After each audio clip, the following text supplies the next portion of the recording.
Pessoal, só para informar, tá mudando aquela pequena tolerância, tá? 5 minutinhos a 10, para esperar quem mais quiser participar entrar. Olha só, o Jander tá falando comigo.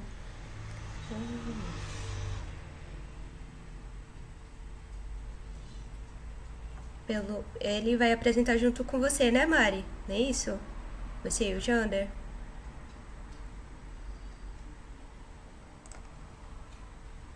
Você tá falando no mudo.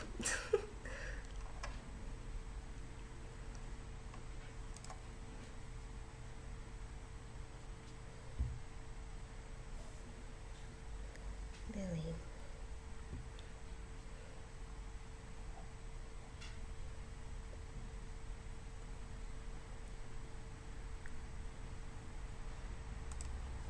Massa. Que ele tá com dificuldade para acessar. Vou ajudar ele aqui. Já volto.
Ah, permitir. Sejam bem-vindos, meninos. Márcio, Jander, Jonathan.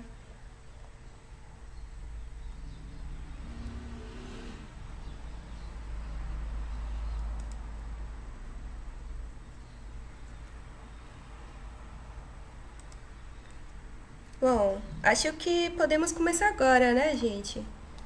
Ai, você tá com problema no som, Vitor? Peraí.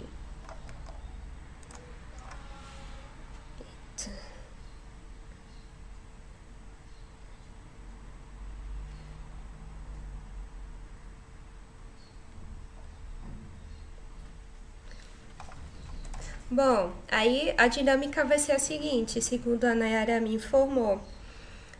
Vocês vão apresentar, né, um material produzido sobre teste de usabilidade e depois vamos abrir para dúvidas do pessoal com o pessoal do Hackathon principalmente. Não é isso? Ou melhor, para a comunidade, né? Que o pessoal do Hackathon também faz parte da nossa comunidade, graças a Deus. Tá bom? E aí vocês me solicitam ajuda aqui ou no Zap, se tiver questão com internet, áudio, para eu ver no que eu posso ajudar. E o Vitinho vai estar mediando aqui com vocês online, ok? Então, vou dar tchau aqui pra vocês, desaparecer do vídeo. Fiquem à vontade. Até mais.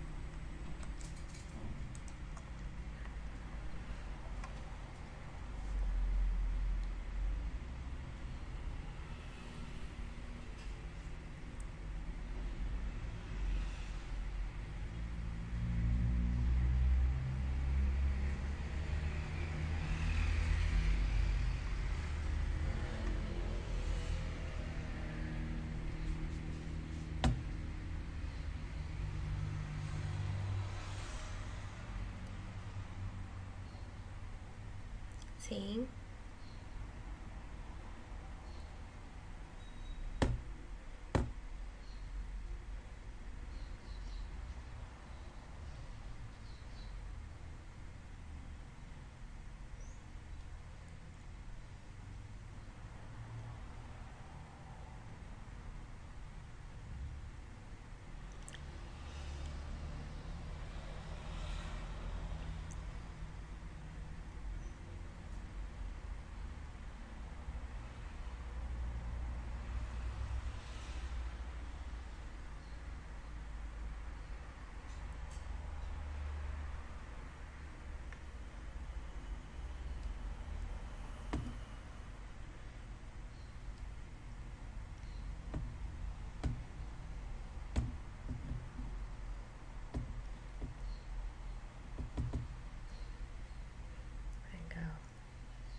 tem que saber para onde ele está indo, ele tem que saber como utilizar as funções do sistema, tudo tem que ficar muito claro para ele. E é isso que traz o controle da liberdade do usuário, trazer essa liberdade de escolha de função, liberdade de sair do sistema, de entrar, saber onde está, né? Os estados têm que estar claramente marcados. Por exemplo, essa tela aqui, ele tem um breadcrumb, que é também conhecido como caminho de pão, tá? Aqui a gente sabe que a gente está no site do Extra, passamos por eletrônicos, televisores, o tipo de televisores e a marca. Então ele mostra onde estamos e se caso a gente quiser sair, voltar para eletrônicos, voltar para televisores, a gente pode clicar no link que aí retorna para a tela que queremos. Consistências e padrões. Muitos sistemas utilizam isso. A gente vê claramente aqui no pacote Office. O pacote Office, se vocês perceberem, eles têm um padrão. Por exemplo, você abre o pacote Office, você vai no Word, você vai no Excel, você vai no PowerPoint. Eles têm um padrão de informação de arquivo, página, inserir, design, transações. Esse padrão de identificação, tá, faz com que o usuário ele tenha uma ação mais consistente na utilização do produto. Outra coisa, poxa, essa daqui ficou meio quebradinha. Mas a prevenção de erros. Por exemplo, quando o usuário quer tomar alguma ação, as mensagens ela tem que ser boa, ela tem que ser clara, para que o usuário possa entender a ação que ele está fazendo. Por exemplo, quando a gente vai excluir um arquivo, certo? Esse arquivo que a gente vai excluir, o Word ele pergunta, então você tem certeza que você deseja excluir esse arquivo? Esse arquivo ele vai ser excluído permanentemente. Esse arquivo vai ser excluído, mas você tem como recuperar na lixeira, entendeu? Então, essa prevenção de erro também faz parte de uma das heurísticas, a quinta heurística no caso, que Niel se apresenta. Vamos para reconhecimento ao invés de recordação. Quando o usuário ele utiliza o sistema, ele tem por interesse memorizar o trajeto que ele está fazendo. Por exemplo, se você tem uma caixa de diálogo, por exemplo, com uma informação, se você tem instruções de uso do sistema, isso tudo torna mais fácil e visível a recuperação, a utilização. Aqui, por exemplo, nessa imagem, eu posso escolher as cores. E aqui as cores elas estão identificadas não só pelo nome, mas também pela a cor da nomenclatura que ela representa.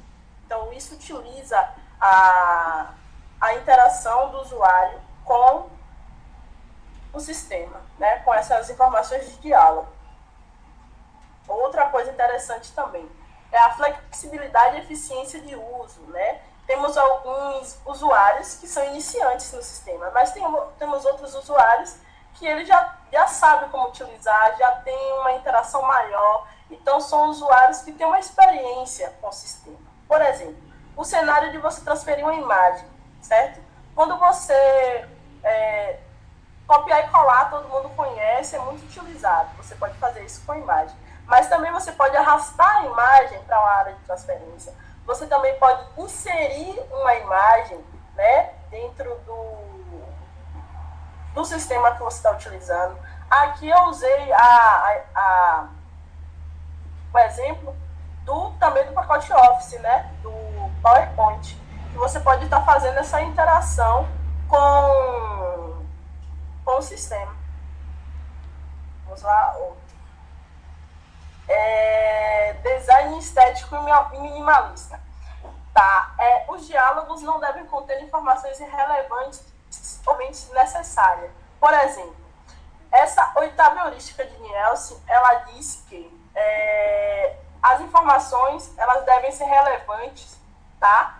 E diminuir sua visibilidade relativa. O layout deve respeitar os princípios de contraste, repetição, alinhamento e a proximidade. Se você perceber, eu acho que todo mundo aí tem Netflix, né? Se você perceber a tela da Netflix, ela tem todo um critério estético e minimalista para poder informar o que, como é que fala, como você pode navegar, como você pode interagir, certo? Vamos lá. Aqui eu citei algumas informações. Por exemplo, contraste. Note que o texto ele está aqui, ó, em negrito branco, para ter um contraste com a tela escura, informando qual é o usuário que está assistindo. Tá? Repetição, as informações dos cards e as cores distintas. Isso também faz parte do padrão estético e minimalista, né? Essa forma de repetição aqui das informações dos cards, essa coloração do card para dizer quem é o usuário que está assistindo. O alinhamento do texto. Nos testes de software, o alinhamento do texto ele é bem utilizado, se é à direita, se é à esquerda, se é no meio, se é para valor, se é para texto. Tudo isso é utilizado nessa heurística de estético minimalista. Vamos ler. Proximidade. Uma regra para utilizar e alinhar as informações na tela. Perceba que todo mundo está em comum acordo, né? Eles estão em acordo. Ó, o texto está ali, os cards do usuário, as informações de gerenciamento, tudo ali se comunicando para poder trazer essas informações, para poder trazer essa visibilidade para o usuário que esteja utilizando aquele layout daquele sistema. O nono, ajuda os usuários a reconhecer, diagnosticar e recuperar os erros. Por exemplo, aquelas mensagens de erro. A gente tem umas mensagens de erro que simplesmente diz: ocorreu um erro. Onde? Com quem? O quê? Só ocorreu um erro.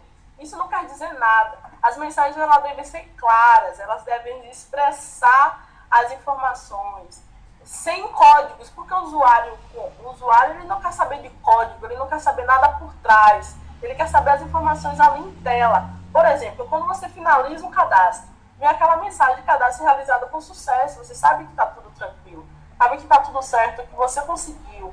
Quando você, por exemplo, os campos obrigatórios, existem telas que têm campos obrigatórios, elas devem ser identificadas, ela deve passar para o usuário que deve ser inserido informações lá no campo. Por exemplo, esses campos aqui, de informação de nome, de informação de endereço, que são obrigatórios para que aquela informação ela corra tranquilamente para que o usuário possa seguir o caminho feliz do sistema. Vamos lá? A 10ª, ajuda e documentação. Por exemplo, temos informações em sistema, como o tooltip, que ele informa não só o conteúdo do sistema que está ali, por exemplo, aqui no PowerPoint. Se você clicar nesse campo aqui, ele te dá informações do que é fonte, certo? O que seria a fonte, mesmo ele trabalhando com todas as informações aqui de fonte, é isso o tooltip te traz, porque às vezes você tem um botão fechar, mas aí ele tem essa informação de fechar. A partir do momento que você coloca o cursor do mouse em cima, você vai entender e ele te traz aquela informação de fechar, que fica mais claro para o usuário, fica mais claro para que ele identifique as tarefas que ele pode fazer e que pode ser executadas. Essa seria a parte de as 10 heurísticas de ELSA. A gente utiliza muito tudo isso no nosso dia a dia. Por exemplo, lá onde eu trabalho, tem um sistema que ele tem que se adaptar a todas as questões de usabilidade.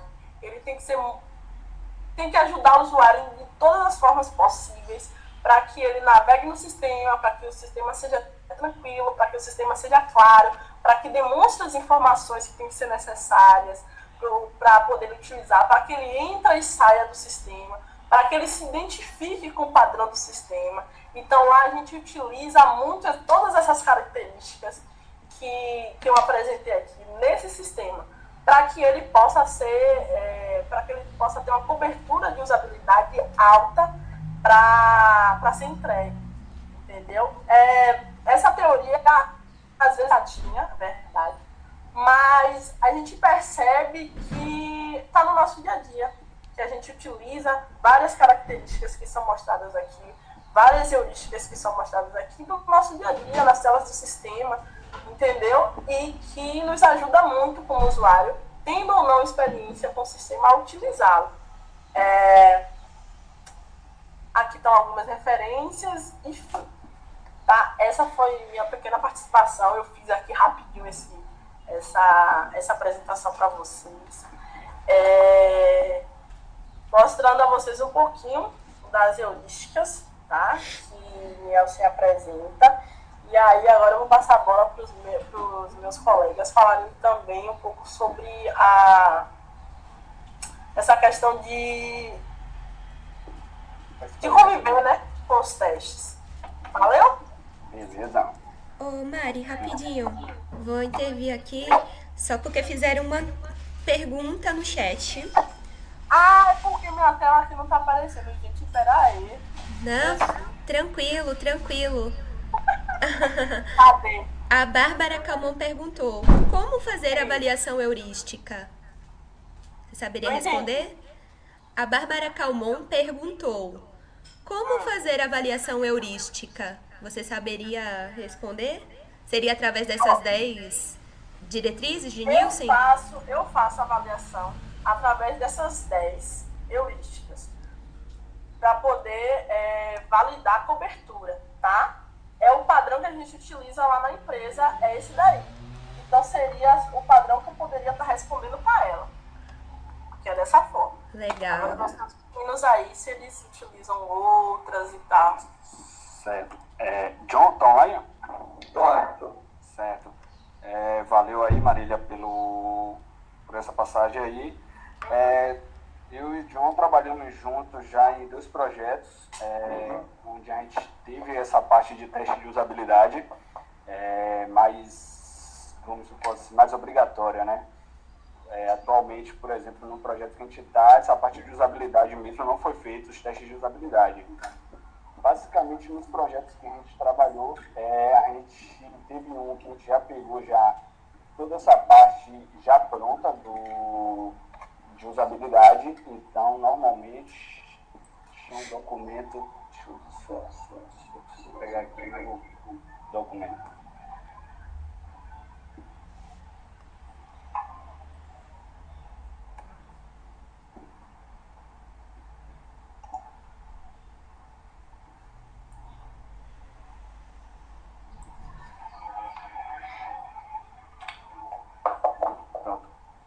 Todo mundo está conseguindo ver o documento aí?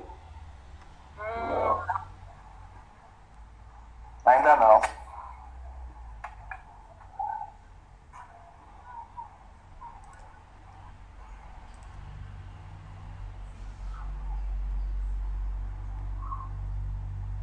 E agora? Agora sim. Pronto. Então, Certo. Com base nisso daí que Maria falou, quando o John já entrou num projeto, a gente já pegou já uns modelos de teste de usabilidade pronto.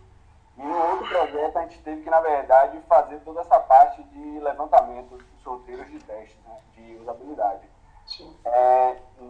Nesses 2 projetos, o que a gente tinha era um documento de padrão de comportamento de tela. O que seria mais ou menos isso daí? Seria toda essa parte aí que Maria falou, convertido para o projeto, né? Ou seja, para as necessidades do projeto.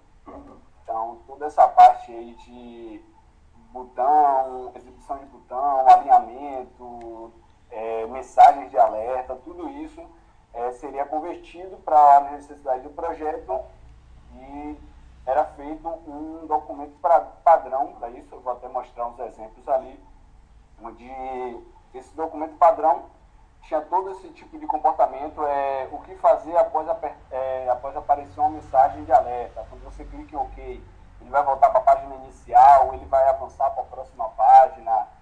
Em questão de paginação, de tabela, qual era o comportamento, se tinha um avançar rápido, se tinha um retroceder. Tudo isso tinha normalmente nos documentos padrões. Como eu falei, o primeiro projeto a gente já pegou todos os testes prontos, a gente só fazia só a parte de execução de teste. E no segundo que a gente acabou já metendo mão mesmo e em cima desse documento padrão criando cenários de testes possíveis. Não é isso, João? Isso, a gente fez e como o teste de usabilidade é realmente com reconhecimento das telas e de botões, de comportamento, fica muito mais fácil para quem vai testar e para quem também vai desenvolver. No primeiro a gente já pegou pronto, como o Ian falou aí. O segundo a gente desenvolveu, no primeiro a gente fazia a usabilidade junto com as regras, né, Jana? Isso. E no segundo projeto a gente já fez separado. A gente fez quem fazia a usabilidade só fazia a usabilidade e aí tinha a parte de regras que só fazia a parte de regras também. Mas no primeiro projeto a gente pegou sempre tudo junto, né? Isso. Que eu acho que até facilita para quem vai testar, né, Jana? Isso, Então você começa com a usabilidade, você vê o que está acontecendo na tela. E aí, para a parte da regra, fica muito mais fácil também, que você já conhece, ela já está tudo em casa mesmo. Isso. Então, assim, pegando aí o gancho do que Marília falou, acho que a importância para a construção desse documento seria o alinhamento de todas as equipes envolvidas, porque é uma coisa que envolve principalmente a parte de front do projeto, a parte de teste, né, que vai fazer a execução, mas o ideal mesmo é que todo projeto tenha conscientização, tenha importância da usabilidade, né? A gente vê muitos projetos aí que não dão essa importância, né? Pegam só o básico mesmo de usabilidade, mas não levam em consideração. Essa parte de usabilidade é imensa. Eu até peguei disciplina no tempo da faculdade de interface homem-computador, onde você tem diversos conceitos de usabilidade. Então é uma coisa mesmo importante. Usabilidade não é só, a galera fala, Perfumaria, né? A perfumaria, né? Seria algo importante e acaba impactando mesmo no uso, né, do usuário final. Então todo o projeto tem que estar engajado aí para isso. Caso o projeto não tenha sentar as frentes responsáveis, bolar um documento desse padrão aí para ver, porque aí também vem a questão de a linguagem, né, que está sendo utilizada para desenvolver o sistema pode ter algum tipo de limitação, então tem que ver tudo isso. Por exemplo, mesmo no segundo projeto já tinha um documento padrão pronto, mas no meio do projeto fizeram uma revisão, porque tinha muitas coisas que que o pessoal de desenvolvimento não ia conseguir implementar por conta da limitação mesmo da linguagem, né, da linguagem que estava sendo utilizada. Então tiveram que fazer uma revisão, aí sentou a especialista de front do projeto junto com um dos coordenadores e acabaram fazendo um novo documento, a nova versão, né, com a necessidade real do projeto naquele momento. Fica bem claro que a usabilidade é quem vai guiar o cliente, né? A usabilidade, o quanto mais fácil, o quanto mais usável for para o cliente, melhor. Tu vai evitar muito erro e muita coisa que o cliente quer que refaça, né? Isso aí. Beleza? Então eu vou passar aqui o slide. Isso daqui é um comportamento, no caso, um comportamento de tela, né? Então, algumas coisas que podem ser avaliadas em uma tela, né? Então, uma tela de um sistema, a gente pode avaliar as questões da funcionalidade, design, como a Marília falou aí, a questão dos alinhamentos, título, nome dos campos, as grafias, as marcas obrigatórias, né, logomarca de empresa, todas as marcas envolvidas aí, os alertas de campos, que também não faz sentido você ter uma mensagem de erro que diz só deu erro no sistema, e mais de para onde foi, como a Marília acabou de falar, né? Seria o ideal um alerta mesmo que a pessoa. A questão dos botões de telas também, está de acordo, tamanho, que é importante você padronizar isso, fica até esteticamente mais bonito, né? Você ter sempre um padrão de tamanho de botão, não adianta você passa a credibilidade maior, né? Passa a credibilidade maior para o cliente, né? Uhum. Não adianta você ter um botão gigante só com um OK no meio, né? Então é ideal você ter um botão de acordo com os textos, né? O tamanho do botão de acordo com o texto, de acordo com sua importância, né? Porque se for um botão mesmo, sei lá, um salvar, tem que estar em destaque, um botão de enviar tem que estar em destaque, não pode estar junto com os demais botões, tem que ter um destaque a mais. Então é ideal ter toda essa importância aí, né, na parte de usabilidade. Posição padrão do cursor. Isso daí a gente pode levar em consideração o foco de tela, não é isso, John? Isso. Que é uma coisa também importante. Por incrível que pareça, às vezes a gente entra em alguns sites aí e a gente consegue, assim que entra na página inicial, já vai direto para o final da página. Não fica legal. O ideal é sempre tá nos primeiros campos, né, que devem ser preenchidos. Mesma coisa, sequência da tecla Tab. Por incrível que pareça, a gente já testou isso para ver se o Tab estava funcionando em todos os campos. O sistema bancário usa muito isso, né? Isso, Então, o sistema bancário. O pessoal não usa nem mouse direito, eles usam mais o Tab e o Enter e acabou. Isso, o John falou e é importante. Pode falar, alguém está falando aí? E também, cada navegador, na verdade, eles utilizam uma sequência de teclas para o comportamento da tela. Eu já testei um sistema assim, que eu tinha que testar o comportamento de cada navegador para os atalhos das teclas. Foi bem interessante. Como o John falou, o que a gente trabalhou foi sistema de banco, então tinha muitos atalhos de teclas, né? Então, o pessoal do banco ainda estava migrando do sistema que era de DOS ainda, né? Um sistema antigo de comando, para um sistema com uma parte mais de interface, né? Mas mesmo assim eles ainda não gostavam muito de utilizar teclado. Tab eles utilizavam bastante. Como o John falou, praticamente eles não usam mouse. Então, isso daí é importante. Até a gente pode pensar que é uma besteira. Quem vai ligar para isso, uma sequência, se o tab está indo na sequência correta? Não, mas isso vai de acordo com o projeto, né? Com o projeto que a gente trabalhou, que era para banco, isso era de extrema importância. Isso cabe na sétima heurística, né? Que é a flexibilidade e eficiência do uso. Isso. Exatamente. Acaba economizando muito tempo pro pessoal, pro cliente final. Né? E aí fica adequado pro pessoal. Melhor. Aí a gente tem na sequência aí as páginas antes de introduzir quaisquer dados e a página após a introdução de dados. Então a gente tem que ver como é que fica o comportamento. Se tem algo algum botão de submeter, né? Algum botão de enviar. Se após enviar vai limpar todos os campos que foram enviados, ou se vai permanecer. Então isso vai da regra de cada projeto, né? Então, por exemplo, o projeto que a gente trabalhou, quando enviava os dados, ele retornava para a tela, mas com os dados todos em branco, né? Mas tem casos aí que precisa estar com os dados carregados, mesmo enviando, ou mesmo fazendo alguma ação de salvar, por exemplo, vai permanecer todos os dados preenchidos. Porque, por exemplo, mesmo no banco, tem muito formulário, né? Então, às vezes a gente tem uma página lá de, sei lá, 30 campos de formulário. Então, a pessoa preenche, quando a pessoa clica em salvar, vai limpar, ou se não, clica em submeter, vai ficar tudo lá preenchido. Então, é importante que o projeto tenha esse alinhamento. Mais alguma coisa para completar aí, John? Não, tranquilo, ótimo.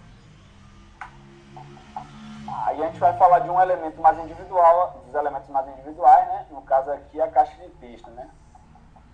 Caixa de texto aí, pode falar, John, se quiser aí. Na verdade, o básico dele é você ter um limite, né, de quantidade de caracteres e tentar informar o usuário quanto de caracteres você já usou e o quanto é preenchido, né, é preenchível aí, né? Então tem que se submeter e salvar isso aí. Isso aí, no caso assim de teste, o que a gente sempre normalmente faz em cenários de teste em cima é se o campo é para aceitar ou não caracteres especiais. Aí a gente normalmente faz o teste positivo, se ele está aceitando, e negativo, né? Se ele não está aceitando isso daí. se é um campo numérico, deve receber só dados numéricos, não deve receber outros tipos de caracteres.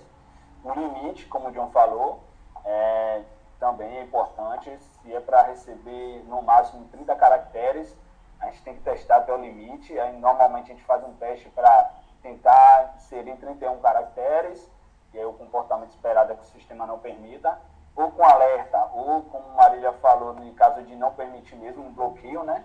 Ou seja, chegar no 30, você não consegue mais digitar. A questão lá de ortografia e gramática também nas mensagens de alerta, né? Que são importantes também, como as descrições, né, do campo. Se é um campo para preencher o nome completo, por exemplo, não adianta a gente também colocar só nome. Então a gente tem que ser mais claro, mais objetivo, né, o possível, com as descrições de cada campo. Só isso. Tem mais alguma coisa a completar aí, João? Caixa de texto? É básico, a caixa de texto é tranquilo. A caixa de texto é básica. Aí tem outra coisa também, né? Normalmente a gente faz casos de teste, a gente fazia, no caso, os casos de testes, uma opção de Ctrl+C, Ctrl+V, que às vezes não permite digitar, mas colando você consegue. Então é bom a gente sempre estar atento a essas questões, né? Se está permitido ou não, de fato. Você está vendo a quebra de linha direitinho também? Quebra de linha, isso. Outra coisa às vezes eles colocam na tabela tudo aquele linguição grande, né? Uma coisa só, e depois quando vem trazer também só traz uma coisa só. Não quebra a linha, acaba perdendo informação na tela. Drop list, drop down list e combo box. Isso daí a gente tem bastante, né? No sistema de banco a gente também tinha muito Dropbox, né? Então, combo box. Então, normalmente a gente via a exibição, o alinhamento, o ordenamento das informações, se vai ser ordenado por ordem alfabética ou por outro critério, se tem um código lá para fazer essa ordenação. Novamente, a ortografia e gramática, isso também é importante a gente estar visualizando sempre.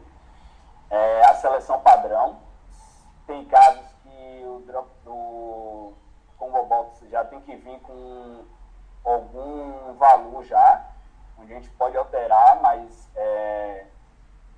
às vezes já vem com algum valor antes, no modo default dele.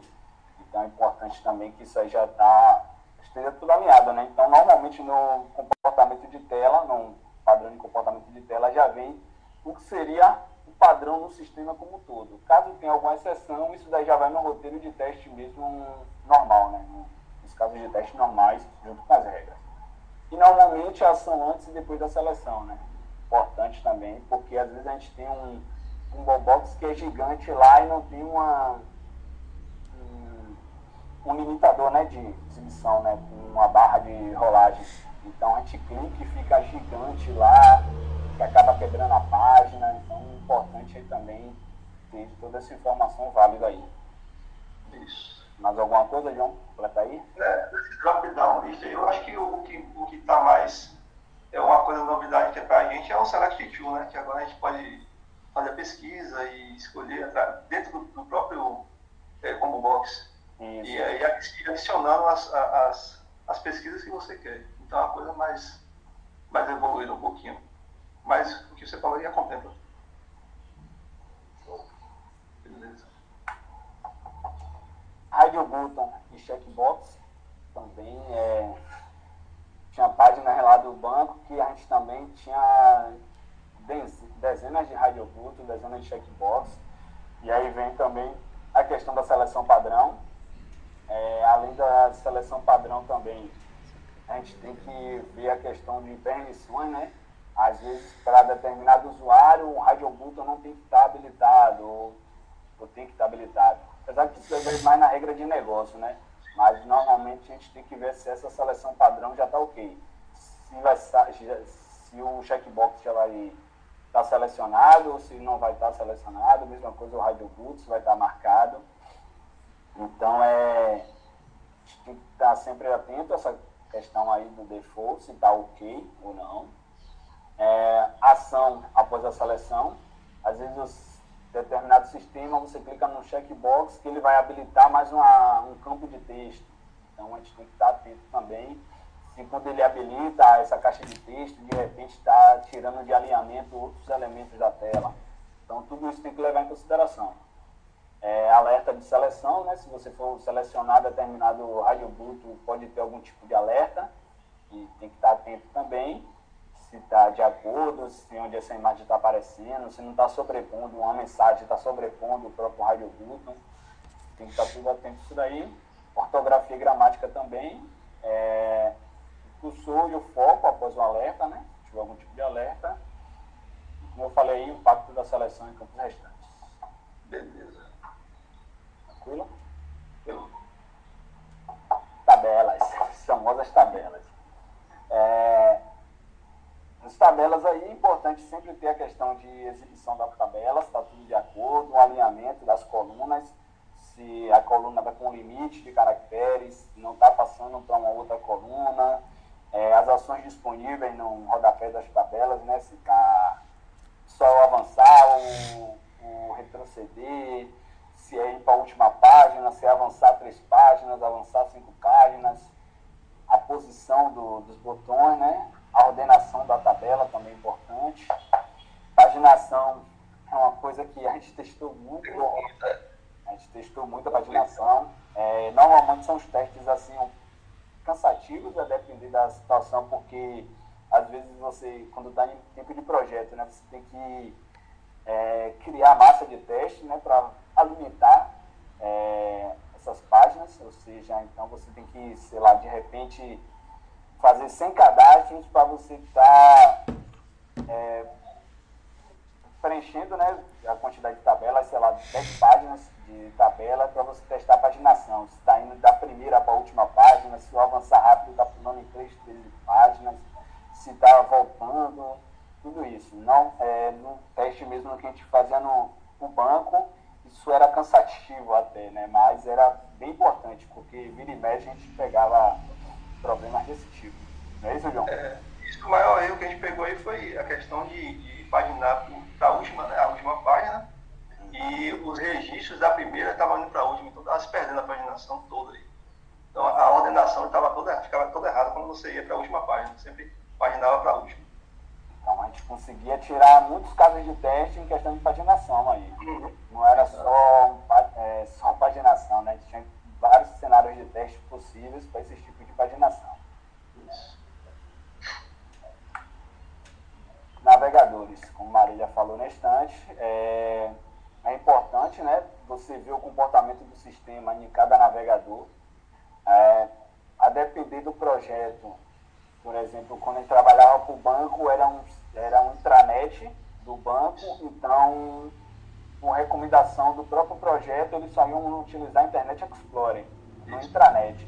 Então, a gente não fazia teste em outros navegadores, Chrome, Firefox, então a gente só focava no Internet Explorer.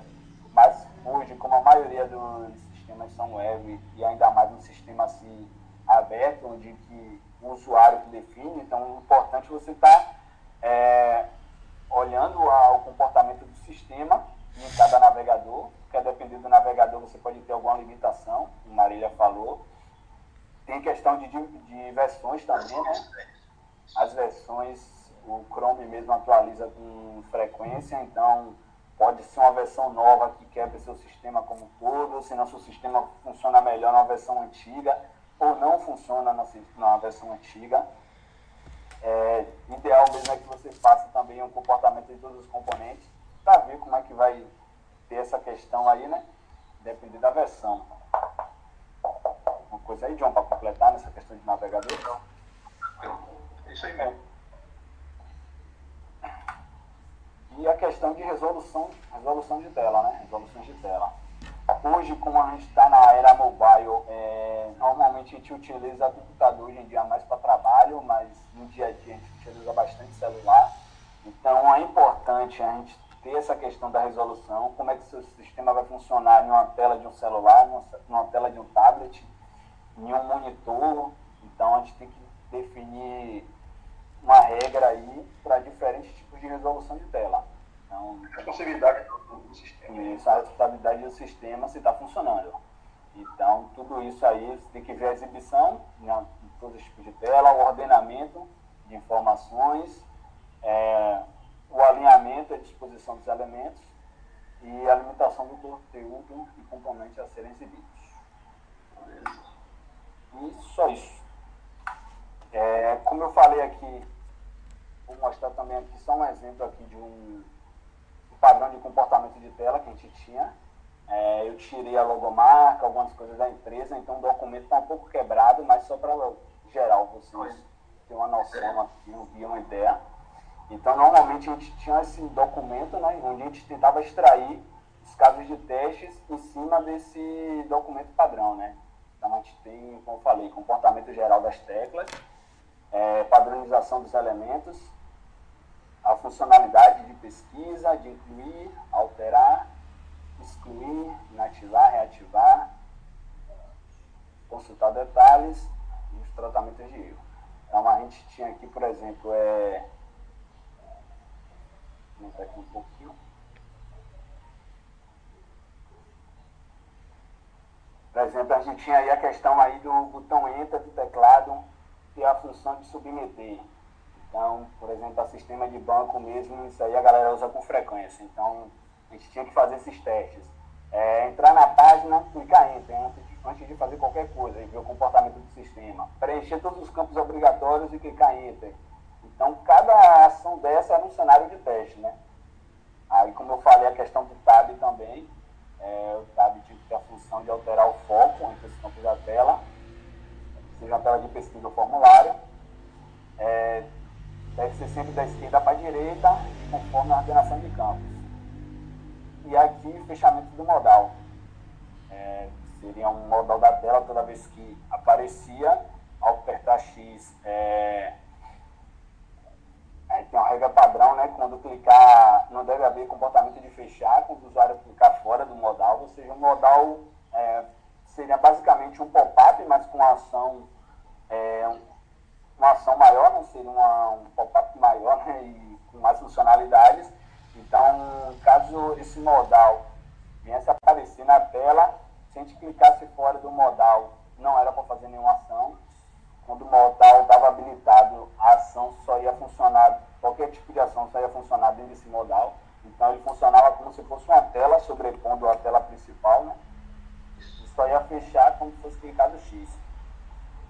Ou após a inclusão ou alteração do registro. Então, preenchi lá, razão social, CNPJ, salvei, aí ele ia fechar e voltar para a tela anterior.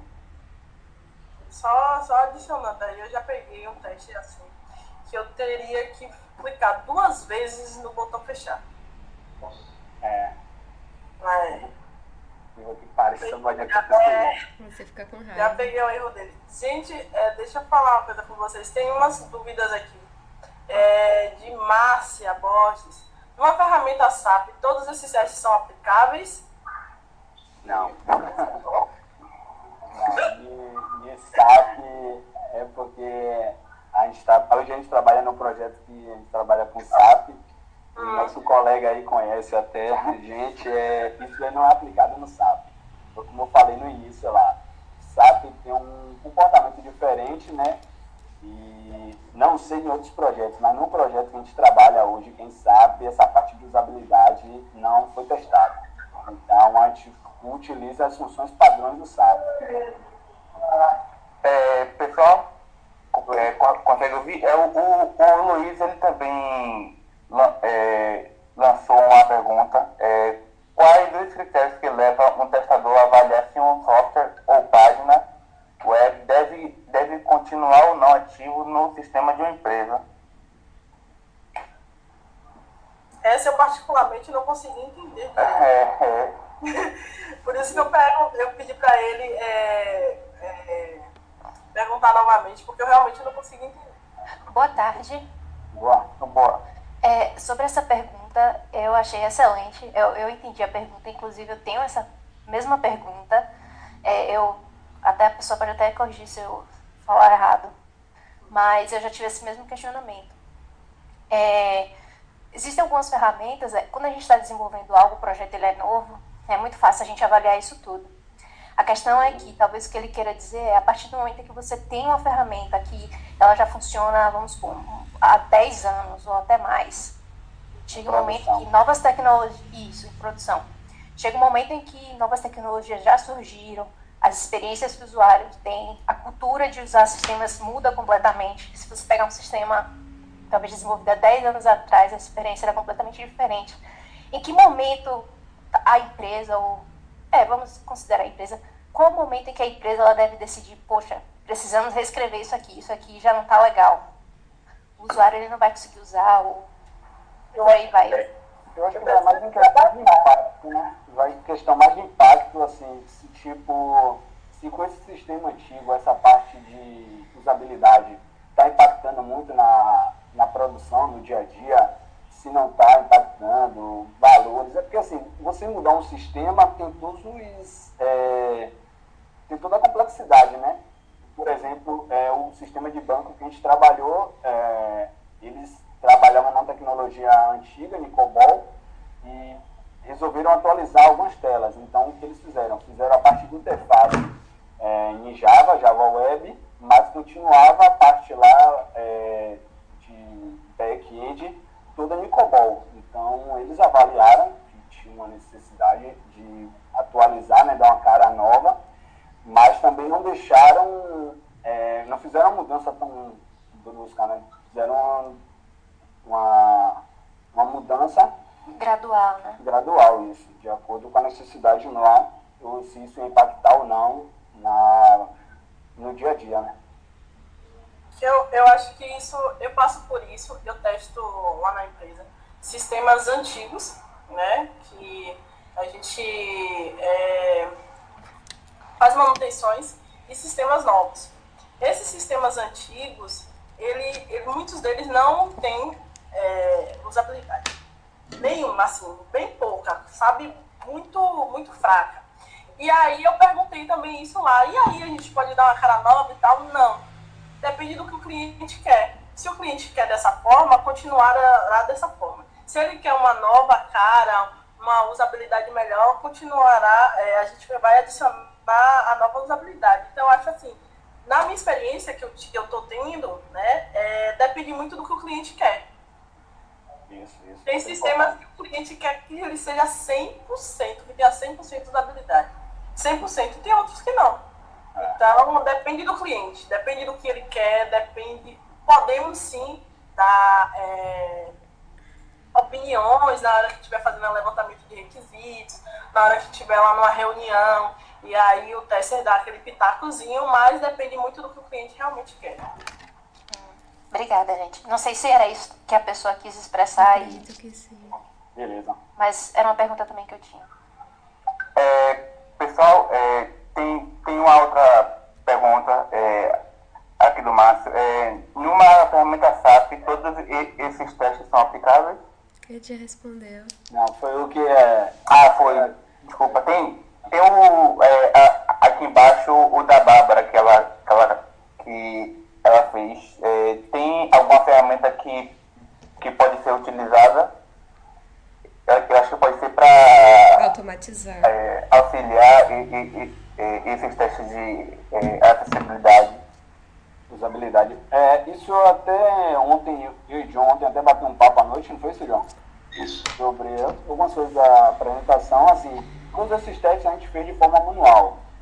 Para fazer esses testes automatizados, a gente tem um pouco de dificuldade, né? Porque às vezes é questão de elemento, tem variação de tela, mas hoje, com as tecnologias que a gente tem de automação, a gente consegue fazer alguns testes desses automatizados, né? Então, você consegue fazer automação em alguns elementos desses, verificar se os botões estão no tamanho correto, então você pode fazer isso automático, né? Textos de tela, então muita coisa você consegue automatizar. Então seria mais ou menos assim, depender da linguagem de automação, você consegue fazer. Selenium, Cucumber, eu não vejo nenhuma dificuldade em fazer alguns casos desses de teste. Eu não fiz até hoje, mas eu não vejo nenhum tipo de dificuldade para fazer alguns testes desse aí. Tem alguns testes que é mais complexo, você talvez tenha um pouco mais de dificuldade, mas... Entendi. A Patrícia, ela pergunta se vocês já fizeram um teste de usabilidade para deficientes visuais. Se sim, se tem alguma dica ou então sugestão de ferramenta.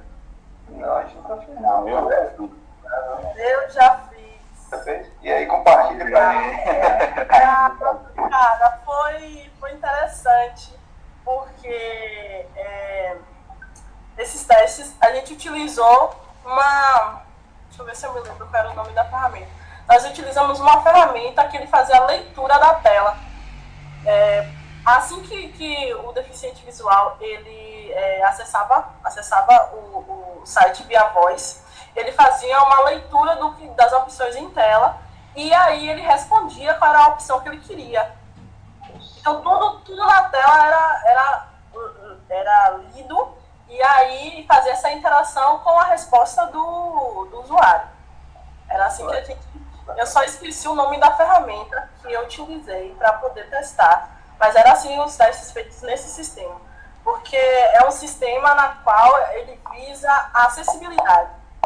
Tá? Tanto acessibilidade. E aí acessibilidade é uma gama de coisas. Pode ser deficiente visual, pode ser deficiente auditivo, pode ser... Poxa, é uma gama. E aí a gente tem que mapear qual é o usuário que a gente quer chegar. Se é para deficiente visual, se é para deficiente auditivo, se é para pessoas que têm, como fala?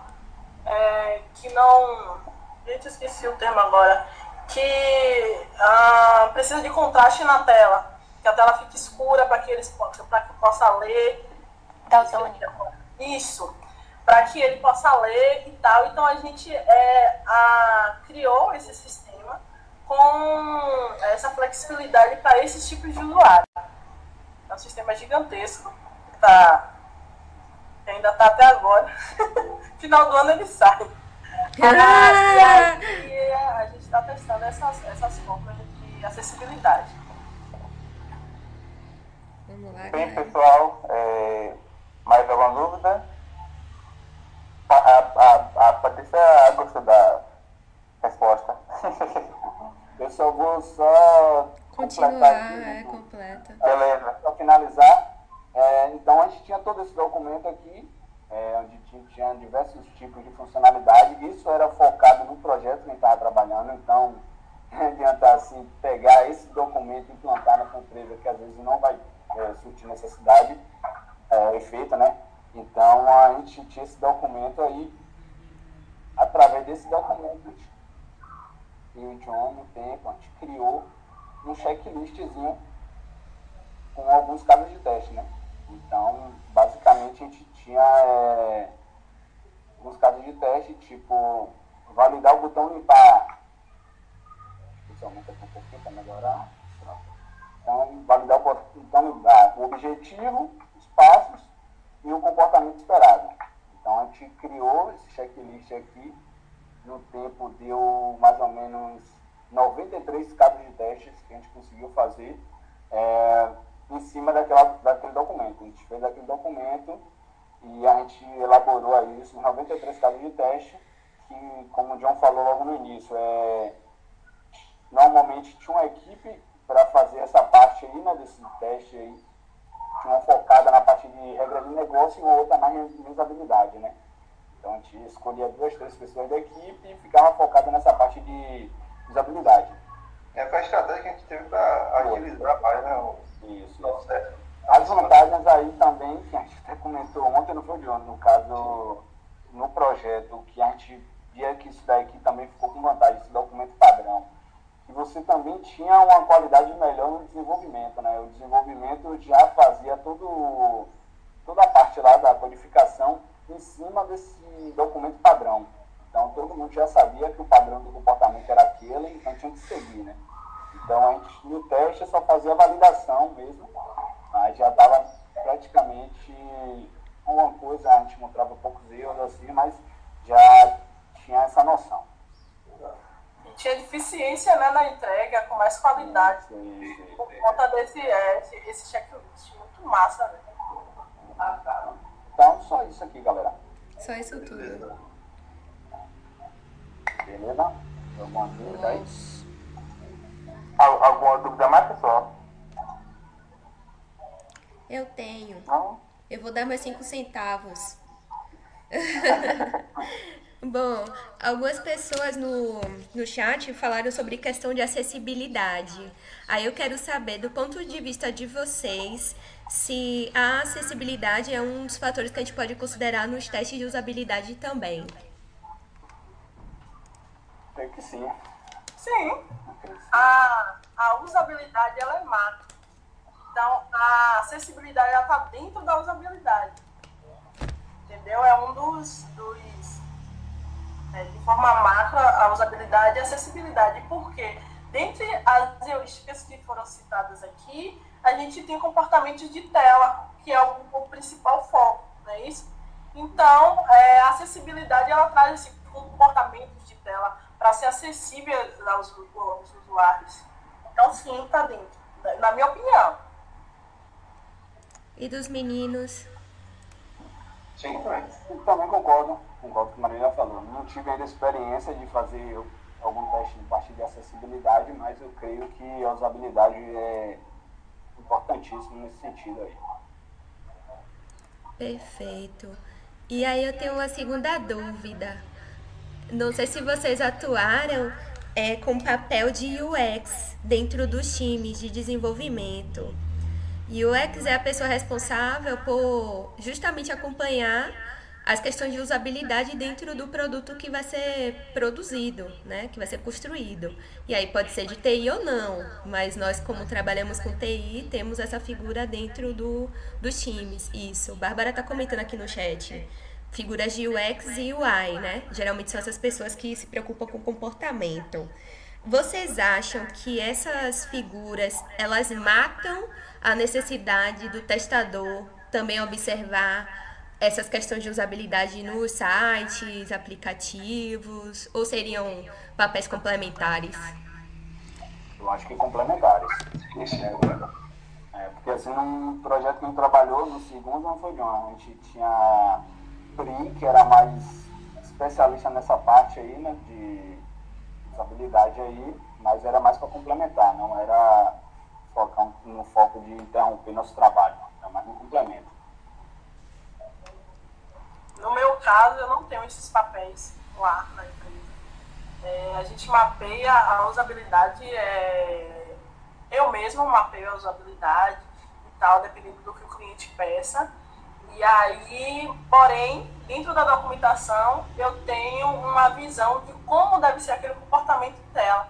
Então, ele já ajuda para os testes de usabilidade, mas essas duas representações eu não tenho lá na empresa. Mas surgiu uma dúvida aqui, você falou, no caso, os desenvolvedores, eles desenvolvem de acordo com o que você especifica sobre o modelo de acessibilidade, ou você chega na partir do teste, avalia, vê que, por exemplo, tem alguma coisa errada e aí devolve para eles ajeitarem. O fluxo é o seguinte, a gente participa das reuniões com o cliente. A analista de requisitos, ela define a documentação e como será o sistema. Os desenvolvedores desenvolvem o que foi pedido, inclusive o comportamento de tela, certo? E a gente valida se aquele comportamento está correto ou não. Esse é o que temos lá. Se esse comportamento estiver incorreto, abrimos erros. E aí eles vão corrigir as informações. É dessa forma que trabalhamos. Mas é isso. Você que define qual vai ser o padrão do layout para os testes de acessibilidade, aí os desenvolvedores desenvolvem em cima disso, ou é a lista de requisitos? No meu caso, é o analista de requisitos, né, em comum acordo com o cliente, que eles fazem um mapeamento de como será a tela. O que é que eu faço em relação à usabilidade? Eu verifico, navegando, testando o sistema, se aquele sistema está cobrindo o comportamento de usabilidade. Se não estiver mapeado pelo cliente, não foi levantado pela analista de requisitos, e eu verifico que é necessário uma usabilidade maior naquela tela, eu identifico isso, eu vou abrir uma melhoria. E essa melhoria, ela é validada pelo analista de requisitos, validada pelo cliente, para depois trazer para a gente implementar ou não. Entendeu? Então, dependendo do sistema, se for um sistema que exige, quando a gente faz o plano de teste, que exige usabilidade, então todas as minhas melhorias, elas são, na maioria, aceitas, porque ele está pedindo usabilidade. Se for outros sistemas que não têm essa exigência de usabilidade, a maioria é retornada. Tranquilo. Ok, mais dúvidas? Tem mais aqui algumas perguntas aqui no chat. A Patrícia pergunta a você, Mário, se a sua equipe usa a TDD. Minha equipe... TDD, desculpa. TDD, né? TDD, desculpa. Nós utilizamos, sim, alguns sistemas que a gente precisa fazer testes automatizados. Aí a gente utiliza essa metodologia aí. Agora, depende de cada sistema. Não faz parte... Tem sistema que faz parte de entregável, né, que é um documento que a gente entrega sobre o sistema. Agora, tem outros sistemas que não precisam, a gente não faz esse tipo de teste. E a Bárbara, ela fez outra pergunta aqui. E a parte de processo? Como é a função de um PO, PM? PO, eu acho que é o... Produtivo, não? Eu esqueço essas siglas. Product Owner e o Product Manager, né? Isso. Exatamente. E aí, galera, com vocês tem... Eu e John, pelo menos, a gente nunca trabalhou em um projeto que fosse metodologia assim, Scrum, 100%. Então, a gente nunca trabalhou assim num projeto que tem a figura de um PO e PM, né? Então, a gente só trabalhou em projetos mais tradicionais e, como eu disse lá no início, né? Eram todas as pessoas... participavam como um todo, né? Estava todo mundo ciente da importância da usabilidade, cada um dava sua contribuição. Como eu disse lá no início, o responsável mais pela parte visual dava sua contribuição, o coordenador do projeto via o que tinha de possibilidade de fazer ou não em cima dessas usabilidades.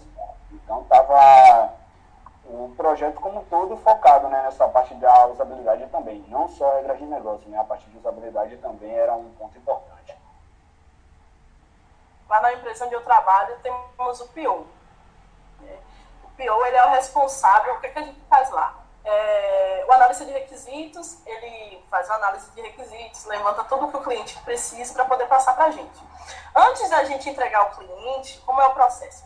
Antes da gente entregar ao cliente, trabalhamos com sprint, certo? Uma sprint, a gente mapeia a quantidade de funcionalidades que podemos entregar. Nesse mapeamento de funcionalidade, estamos com o analista de requisitos. Ele vai vincular todos os requisitos, ou todas as características da funcionalidade, e numa reunião a gente avalia se podemos entregar ou não aquelas atividades dentro de uma sprint. Beleza.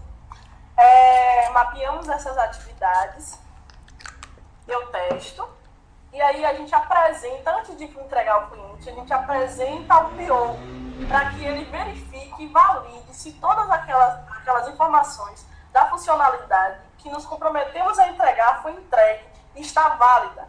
A gente precisa da validação do PO para que a gente possa entregar para o cliente. Então, essa figura do PO, às vezes, ela se mistura com a analista de requisitos também, às vezes é a mesma pessoa, às vezes não, às vezes é uma pessoa diferente, mas na maioria das vezes é a mesma pessoa, porque lá na empresa trabalhamos com sprints, né, Scrum, né, e aí a gente faz esse processo. Perfeito. Tem mais dúvidas? Perfeito. Pronto? Perfeito. Mais alguma dúvida? Mais pergunta? Pessoal do Hackathon.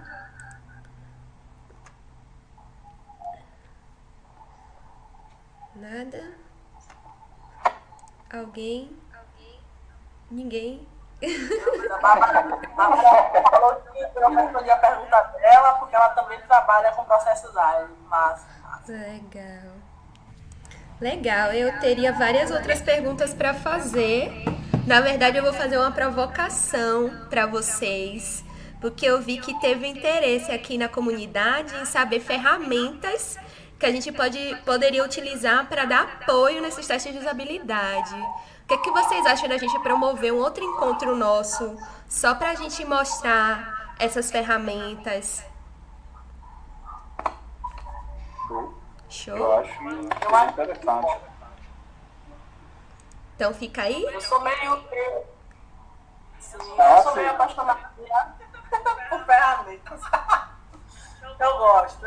Eu também, Mari. Sou suspeita para falar. Acho que seria interessante. Aí, se tivesse mais pessoas, né, para contribuir, alguém que já está trabalhando com alguma ferramenta específica, seria bem interessante mesmo. Sim, a gente pergunta na comunidade, provavelmente vai ter mais pessoal para dar apoio, né, pra gente.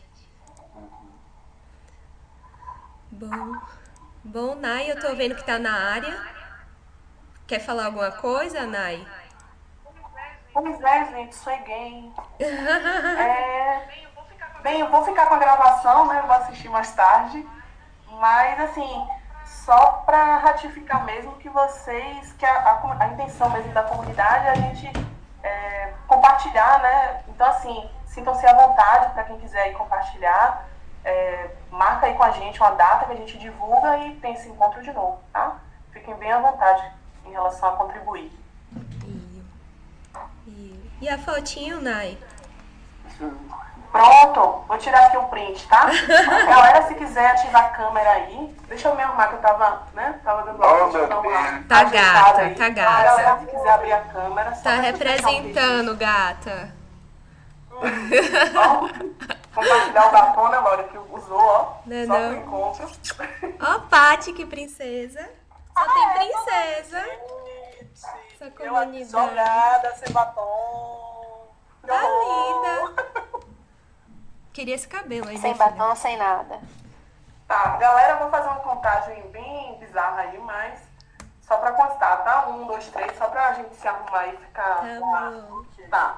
1, 2, 3, vai lá, viu? Peraí, gente, rapidinho, deixa eu tirar uma dúvida aqui. Sem ver o estátua aqui. Peraí que eu conto 1, 2, 3 aqui. Só um detalhe aqui, só pra a grid ficar melhorzinha. Vocês não sabem o que aconteceu, mas tudo bem. Peraí. Ai, Jesus. Alterar Nossa, layout, Jesus. blocos.